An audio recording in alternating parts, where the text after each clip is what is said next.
as Holmes had hundreds of rounds of ammunition, multiple high-capacity magazines of .40 caliber rounds, and a large drum magazine for that assault rifle that it could hold. And get this, that drum magazine could hold almost 100 rounds. Now, according to sources, that 100-round drum may have jammed during the shooting, and that possibly stopped the carnage. Now, when Holmes exited the theater, he went back to his car, and at that point, police had responded very, very quickly here, extremely quickly. He was confronted by at least 2 officers who, according to sources, almost took him for a tactical officer himself because he was dressed in this black tactical gear. When they figured out who he was, he surrendered very quickly without a fight. He told police that he had acted alone, and he warned that there were explosives in his apartment that would blow up if they were tripped. They were booby-trapped.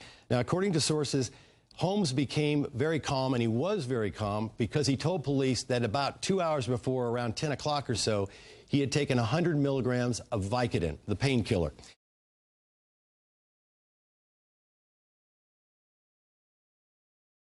The Call 7 investigators breaking news right now, uncovering exclusive information about what James Holmes told his psychiatrist that prompted her to call police 6 weeks before the Aurora movie theater tragedy, and why Dr. Lynn Fenton did not have Holmes detained on a 72-hour mental health hold for evaluation. Call 7 investigator John Ferrugia working this case from the beginning. And John, you have answers to some very key questions. We do, Ann. The theater shooting investigation, as you know, is among the most extensive in Colorado history, involving multiple state, federal, and local law enforcement agencies, as well as the University of Colorado. Now, sources familiar with this investigation say that in early June of this year, James Holmes specifically began talking, speculating, maybe even fantasizing about killing a lot of people. Shooting inside theater number 9. 6 weeks before the massacre at the Aurora Theater, Dr. Lynn Fenton called the CU Police Department asking for a background check on one of her patients, James Holmes. The date was June 11th, and it was among a series of calls to various campus staff that day who were part of the university's threat assessment team, also known as the Beta Team. Sources now tell me that Dr. Fenton told the CU police officer, a contact for the Beta Team, that she was concerned because James Holmes, who was a mental health patient, had been talking about killing a lot of people. Fenton was so concerned about the threat that she broke her doctor-patient confidentiality, giving the officer Holmes' name so the officer could run a criminal background check. Holmes had no criminal background or any history of violence. Sources confirmed that this was one of at least 2 calls Dr. Fenton made to the CU police officer about Holmes on June 11th, as she worried about the threat Holmes may pose.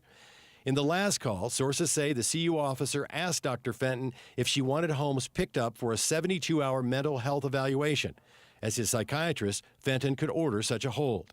And sources say the officer deferred to the doctor's judgment. Sources familiar with the investigation now confirm that Dr. Lynn Fenton told the officer that Holmes had put in his notice that he was withdrawing from the university, that the hold was not necessary in part because Holmes was leaving the campus anyway.